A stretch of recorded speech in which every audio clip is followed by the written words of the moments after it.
All right, so in January of 1996, I saw Jumanji for the first time. This is my actual ticket from that day. This is what I asked you to bring. You told me to bring this. Last interview, I said, let me see the ticket. Yeah, it's kind of hard to read it. It's a little faded off.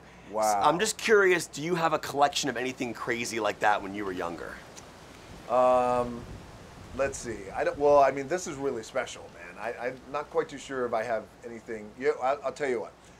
When Hulk Hogan came into the WWF in 1983 or 84, I can't remember. This is when he was getting ready to blow up. Vince McMahon said, "You're going to be my guy. I'm giving you the ball. I'm giving you the baton, and I want you to go." Hulkamania running wild, right? Right there, like right when he came in, he was wrestling in Madison Square Garden. He had a white headband that said Hulkster. Do you remember that? Yeah, I remember seeing that. He came in the ring, and I was at Madison Square Garden. I was sitting front row with my mom, and I was watching the matches. And he came out, and he was, I'll never forget, he was wrestling Paul Orndorff, Mr. Wonderful. He takes the thing off, and he throws it to the crowd, and I was like, and I caught it. And it was a big, like, nerd out moment. Really? Right? We cried nerd tears. Yeah, we did. Right? I was like, oh, and I caught it. It was amazing, right? So now, my dad was wrestling on the card that night, Madison Square Garden. I was so happy that I caught this thing from Hulk Hogan. I go in the back of the dressing room when the matches were over, and I go to my dad, and I was like, look, I caught Hulk Hogan's headband. He's like, oh, that's cool, you know, that's awesome, you know, take it home. And I'm like, okay. But then Hulk Hogan was right over there, taking off his wrestling boots, right, getting ready to shower, and I'm like, damn, I want to go over and just say hello to him. So I went over to him, and I was like, Mr. Hogan, and he's like, hey kid, and I was like, I caught your headband. And he goes, oh man, that was my last one. I didn't want to throw it out. Thank you so much. And I was like, oh. And he was like, thanks, man. And I'm like, oh, okay. You're welcome, Hulk. And I was just so happy, and I went back to my dad, and my dad was like, he really took it back? He did, but he didn't know how bad I wanted it. But here's how cool Hulk Hogan was.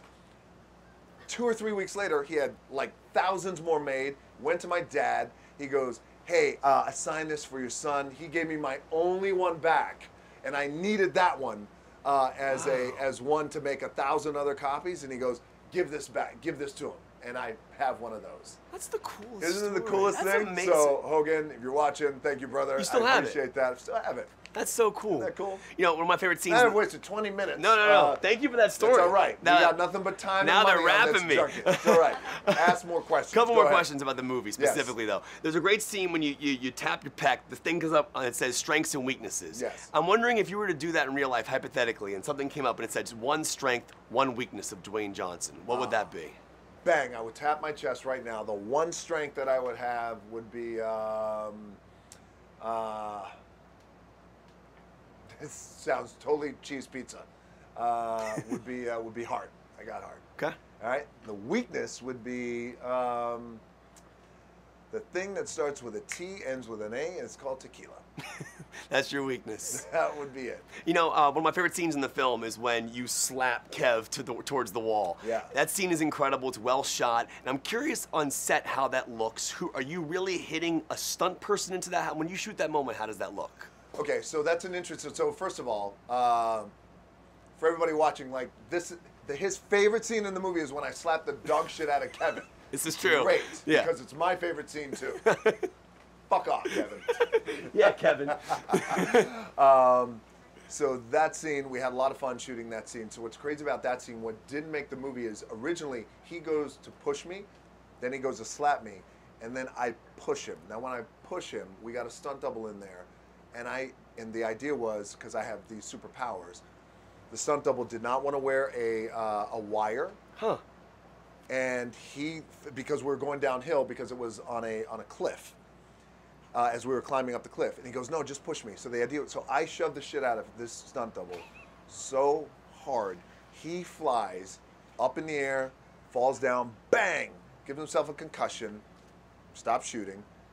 We changed that scene up, and then all that then turned to a little slap in the movie. Yeah, so what you see in the movie, there was something much bigger, but then the slap wound up turning out great because badass. Yes. Yeah. So no, did we use a stunt double? No. I actually slapped the shit out of Kevin Hart right in the face, and he was spitting out chiclets. Yes, meaning One more question. Can I ask one more? Yeah. I love the scenes when the lives reset.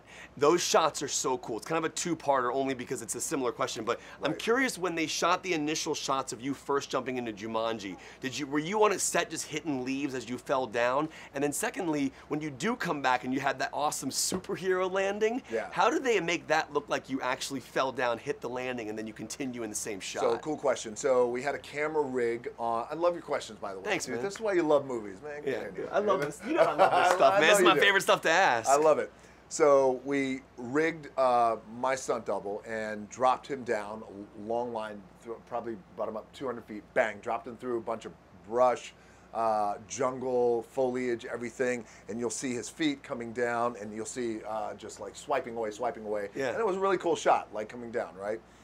And then the land, we got up probably, I stood on something and then just jumped off it, landed, and then, little movie magic. And then a really cool shot came up, and you know what was cool about that was it was my first introduction into the movie. It was the Avatar's first introduction into the movie, and for the first 15 minutes, you see Spencer as how you see me, as a terrified teenage kid, insecure, not good with the girls, suffering from multiple allergies. I'm, OCD, all these problems that a lot of kids have. Yeah. I was diagnosed with OCD when I was 14, so I related to a lot of that stuff. All that. I mean, look, when I was 11, like people thought I was a girl. Like that's really? And that was at 11. So by the time I got to 13, luckily my hair grew a little bit. So by the time I was 11, I had this afro, very soft hair, soft skin. It was not a good look. Yeah. So anyway, that's in that scene of the movie where it's the first introduction is me as that avatar. It's got to look cool, got to look badass. So that's the thing. As the more badass and cool and awesome and all that, I think plays in well because it automatically informs people in that moment. Wait, that's a scared 16-year-old kid. Yeah, you nailed it, man. I'm glad you dug it, I love man. the facial expressions, even the little smile you have at the end when you slap Kevin. You're like that awkward smile you have. It's so great. I gotta tell you, it was this role was so much fun to play. Also, it was really challenging, I think, just as an actor because there's a duality there where you're playing essentially a superhero, and you have all these cool superpowers, but then within the same frame of the scene, like you're also a terrified 16-year-old boy. Yeah. And Jack, of course, in my opinion, for everybody watching, Jack Black steals this movie. He's incredible. Yes. He's incredible. When he's playing a 16-year-old girl. It's so good.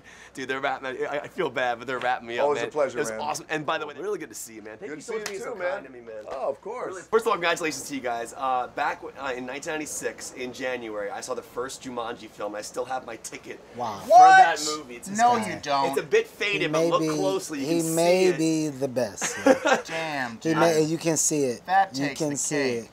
You Do you may have be this the for like best. all of the movies you saw as a kid? Every movie I saw from '95 until about 2010-ish. You may be You're the a best. saver. No, I'm Are serious. you a bit of a hoarder? Do you have like too much stuff? Yeah, I was gonna ask you guys, You're an artist. Are there things you collected that were kind of crazy when you were younger that you may still collect now?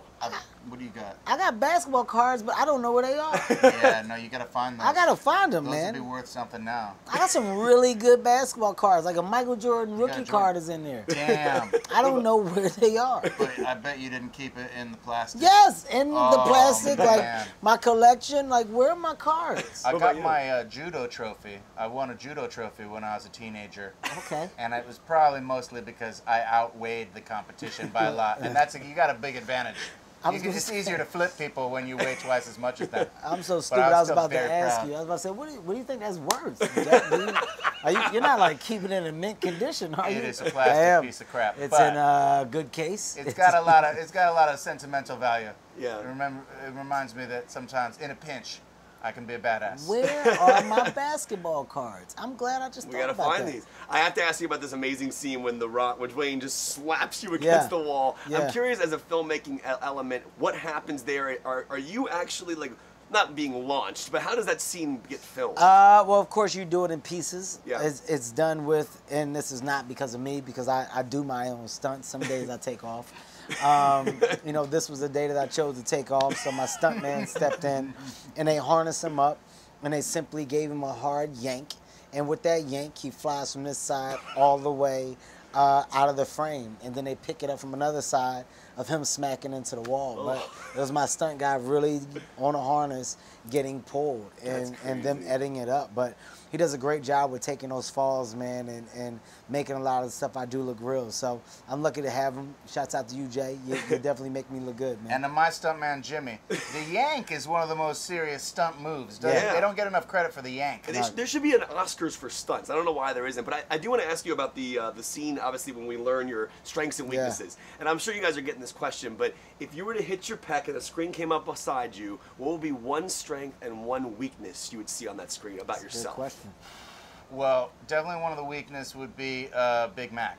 It's hard for me to drive by the Golden Arches without stopping. I know that it's poison. Extra special sauce, though? I get the extra special. My strength, I'm going to say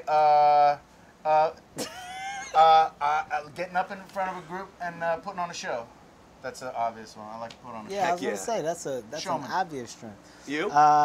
My strength, the ability to make people laugh. That's a strength. My weakness. My weakness would be the ocean. Really? I love the ocean, but at the same time, if you like, I like it for 10 minutes at a time. I'm out. I got in. Woo! It was warm. All right, I'm out. Let me out. I feel like the shark is out here somewhere. Yeah. Kevin, there's no sharks out here. Where's the turtle? Something. Just get me out for a second. I gotta always regroup. Now, Jack, behind us is Mr. Nick Jonas. There is a mouth-to-mouth sequence in this film, which I thought, without giving anything away, I'm just curious how many takes that scene was, and just the preparation that went into that moment. We're talking about the CPR scene? CPR scene. It was strictly professional CPR. Mm-hmm. Yeah. And how many takes did it take? Yeah. You know, the regular amount of takes. Yeah. And there was just clinical. Yeah. You know? It's quick. It was very... Now, there was an erection, but that was an acting... I saw that. That's all acting. Method. You realize. It was method for That's Bethany. just part of the character, and I was able to draw on sense memory. Great. And remember things that give me an erection. Yeah, good for you. By the way, I still have my original Jumanji ticket from 1996. Oh, wow. It's kind of faded, but it's definitely... Well, how do you have this? I've been collecting tickets since I was a kid, so I still have my original stub. January 1996 in Newport News, Virginia. That's wild, man. Is there anything crazy that you've collected over the years? Do you have like a crazy collection? I had baseball cards. I collected baseball cards, and then I moved, and I don't know where they went.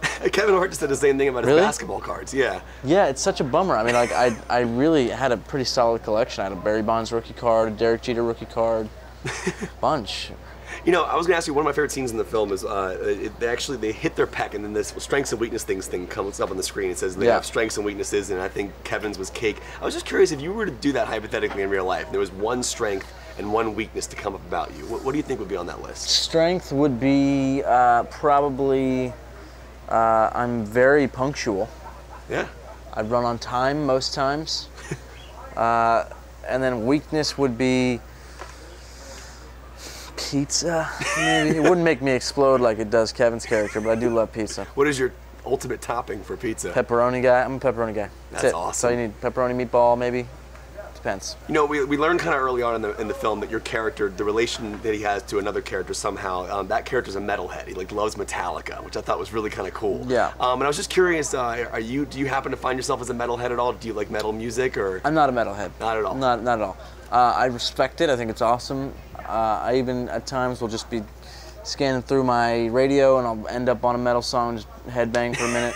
But it's not my first choice of music, and I'm not very knowledgeable on songs or artists for that matter. I'm curious, I know you've written so many great songs, and I was listening to a lot of them today just kind of preparing for my interviews, and I was just wondering, is there a song of yours that you think speaks to this film? I know that's such a strange, it's an interesting question, because obviously you didn't write them or perform them knowing you're making this movie, but is there one you think kind of fits the film?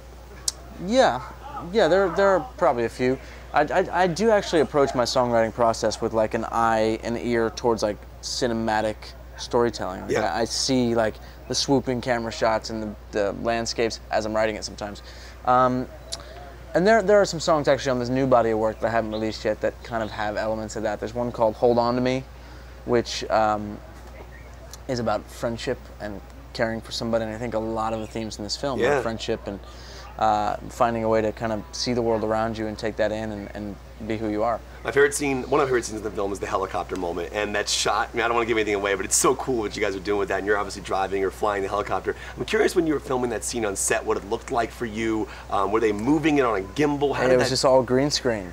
It's crazy. Yeah, so you have to really use your imagination, and then they would yell out things like, "Giant rhinos!" and then you have to react to the giant rhinos. And there's those moments kind of when you're doing stuff like that, and you go, all right, this is my job. Like, I'm playing pretend with a bunch of really great playing pretend people as well. It's very funny. You know, your character's obviously, his mindset's stuck in the 90s, and he uses words like stoked, and I'm just curious, were there things about the 90s that you specifically liked, or words that you still might use in current day? I still say stoked. I'm really stoked about it.